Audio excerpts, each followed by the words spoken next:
கிறிஸ்துவுக்குள் பிரியமானவர்களே, புதிய நாளுக்காக ஜெபிப்போமா? எங்களை அதிகமாய் நேசிக்கிற அன்பு நிறைந்த பரிசுத்தமுள்ள நல்ல தகப்பனே, உம்மை நன்றியோடு துதிக்கிறோம் சொல்கிறோம் ராஜா. புதிய நாளுக்கான கிருபைக்காக 1000 மடங்கு ஸ்தோத்திரம். இந்த நாளிலும் யாரெல்லாம் தங்களை தாழ்த்துறாங்களோ, எங்க எல்லாருடைய ஆவி, ஆத்துமா, சரீரம், சிந்தனை, நினைவு எல்லாம் உம்முடைய இரத்த கொட்டைகளை வேலடைத்து மூடி மறைத்து கர்த்தர் பாதுகாங்க. பிதா, குமார, பரிசுத்த நாமத்தில முத்திரை போட்டு எல்லா குடும்பத்தையும் கர்த்தர் ஆசீர்வதிங்க ராஜா. விசேஷமா ஜெப அபிஷேகம் தாங்க ராஜா. தியானிக்கிற அபிஷேகம் தாங்க ராஜா. அப்பா இரவு மூலமா துதிக்கிற பிள்ளைகளா மாறட்டும். ஒவ்வொரு குடும்பத்தையும் கர்த்தர் ஆசீர்வதிங்க.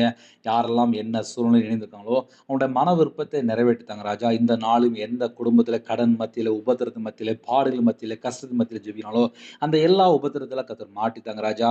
அவங்களுடைய மன விருப்பத்தை நிறைவேற்றி சகல விதமான வாசல் திறந்து ஆசீர்வதிங்க. அவங்களுடைய சிரசின் மேல் ஆசீர்வதிங்க ராஜா. அவங்களுடைய கையின் கீழில் ஆசீர்வதிங்க ராஜா. இந்த நாளில் உங்க பிள்ளைகளோட நீங்க புறப்பட்டு போங்க. உம்முடைய ஜீவனங்களை தாழ்த்தி விடுகிறோம். துதி கன மகிமை எல்லாம் ஒருக்கி செலுத்துகிறோம். இயேசு கிறிஸ்துவின் ஜெப பிதாவே, ஆமென்.